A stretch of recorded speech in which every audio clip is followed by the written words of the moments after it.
For today, tuturuan ko kayo kung paano mag-rewind sa motor.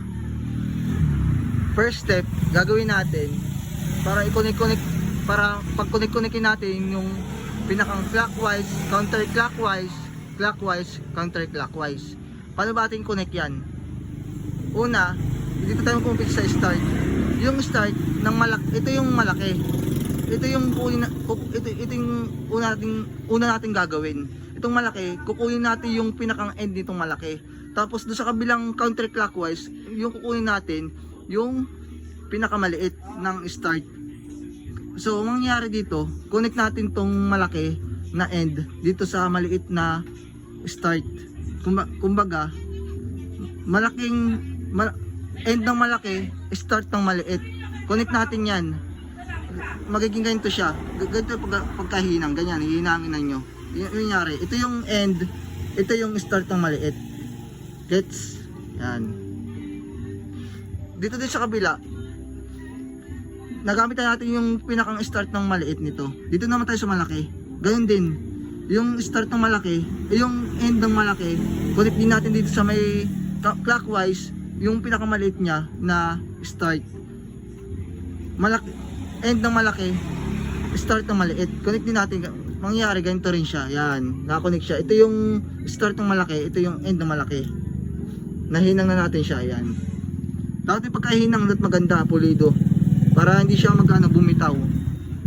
Gayun din hanggang makarating tayo dito sa pinakang last, sa end natin. Ito yung pinakang end ng clockwise, counterclockwise, clockwise, counterclockwise. Sa counterclockwise tayo mag-e-end. Ito yun, no? Counterclockwise. Gayun din sa loob, ito yung pinakang starting natin loob. Ito yung running. Ito sa gilid, running yan. Ito yung starting. Gayun din, gagawin mo yung malaki, end na malaki, start na maliit. Ganun lang din, counterclockwise, counterclockwise. Dito rin tayo mag-e-end.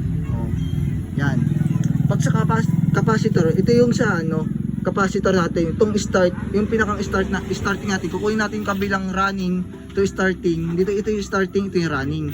Kukunin natin para sa capacitor, itong start ng running. Ito yung start din ng ng starting natin. Dito naman sa thermal fuse, yung end ng running tsaka end ng starting. Ito, pagkasamahin natin yan para sa fuse. Ito yung sa fuse, ito yung sa capacitor, yung start.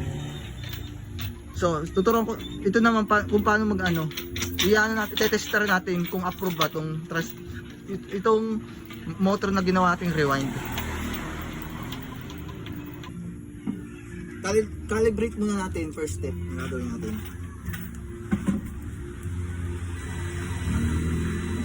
Narinig nyo?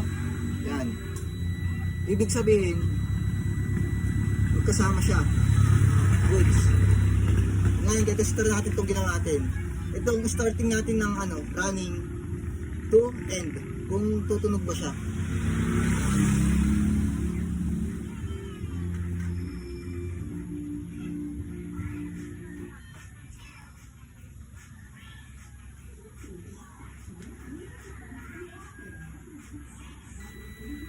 Yan. Good siya. Ito yung running. Running. Starting ng loob natin ito. Oh.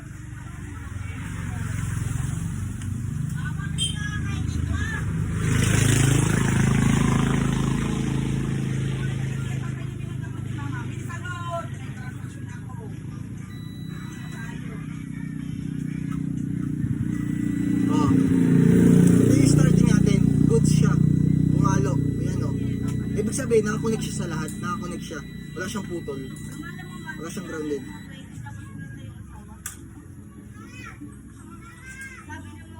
Yan. Tingnan natin, check natin kung may ground ba siya dito sa bakal, siya sa loob. So wala naman. Start. Wala naman. Test natin lahat para make sure na wala talagang ground tong motor natin. Good siya.